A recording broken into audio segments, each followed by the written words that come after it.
So recently someone asked me about the mounting of my gadgets, Farkles as they're also called, on my bike, and so I thought I would do a little rundown on that.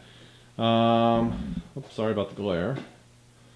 So here we've got an Android phone, upper center, lower left satellite radio, lower right is GPS. And how I mounted those. So this is on an R1100 RT.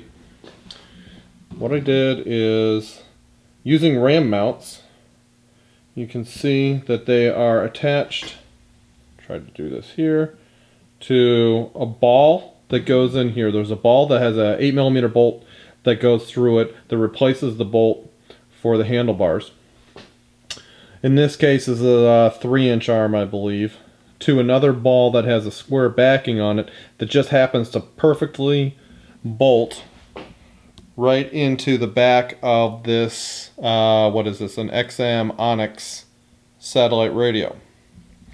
You can kind of see here from the other side, or on the other side, there's another arm. That's a smaller one. That's, I think, a 1.75 arm that goes down into another bolt that replaces the ball that replaces the bolt, and it goes to the back of this RAM Aqua box, I believe it's called. And in there we have my Garmin Nuvi, and up center we have the Android phone.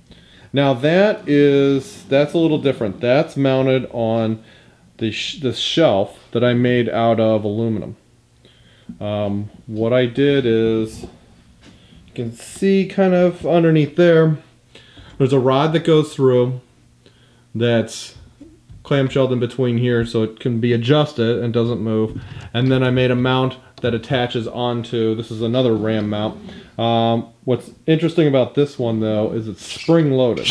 So it just pops up and out, and it can hold it. These are great if you need cables coming out.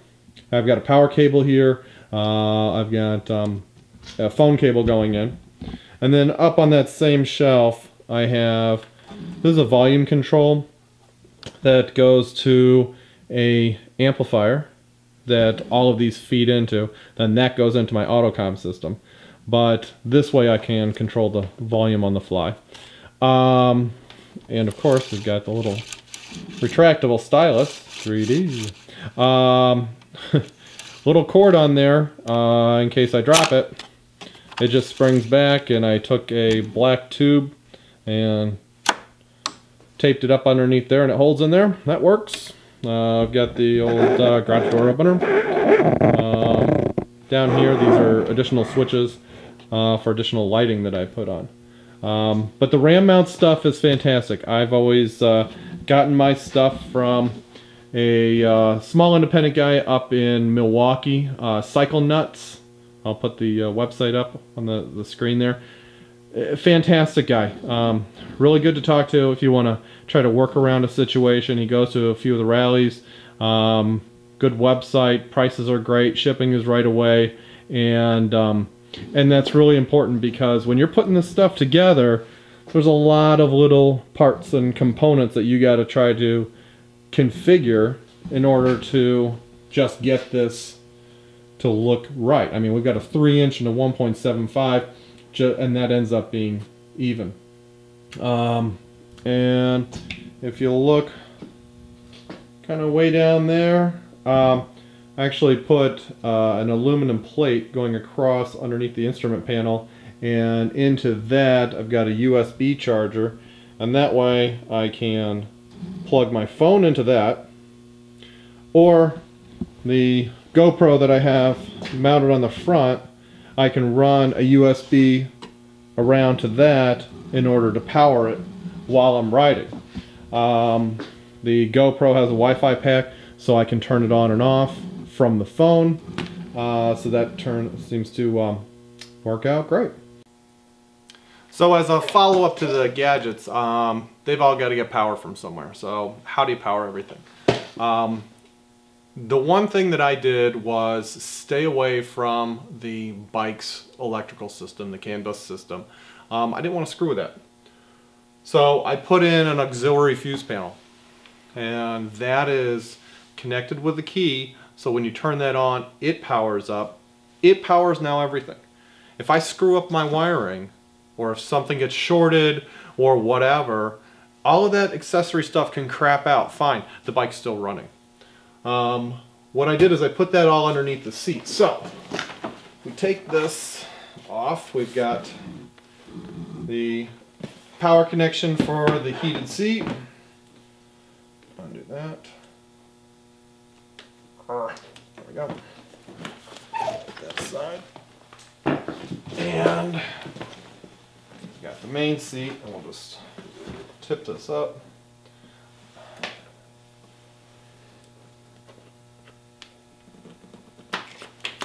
That comes off. Alright, let me zoom in here. So this is my bird nest. I know it looks a little nuts, but everything's got its plates, everything's got its fuse. The phone, the GPS, the satellite, those all come into this amplifier.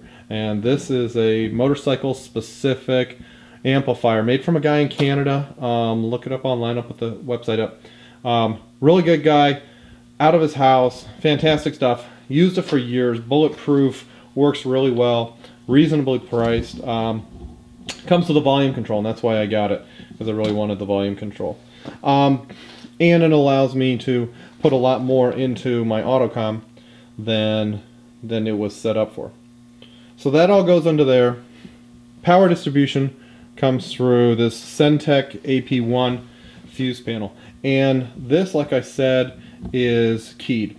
So what happens is power comes into a relay. The relay is turned on by hooking the relay into the rear lights. That way, you turn the key on, power goes to the rear lights to turn on your driving light. It then powers this, which powers this. That's how a relay works. It takes a low voltage and it pulls in a higher voltage to accommodate that. There's also some additional fuses that come over here to my heated gear, gloves, heated feet warmers because I'm a baby. This is just a ground loop isolator. What that does is putting that in line with the stereo takes away any of the engine noise. Sometimes you'll get a whine or a wheeze that comes through the electrical, and that's from the engine. Otherwise, you've got two sets of driving lights. You've got all kinds of crap. Then up, I don't know if you can see, up underneath in the back there, right back here, that's my autocom unit. So that's what powers up through my helmet. No, I'm not using Bluetooth. I'm just not a fan of that.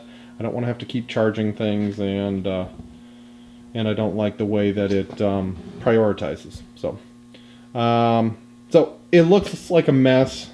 Every wire has its place. You start going through it one by one, and it's actually not that big of a deal. It's pretty straightforward to do.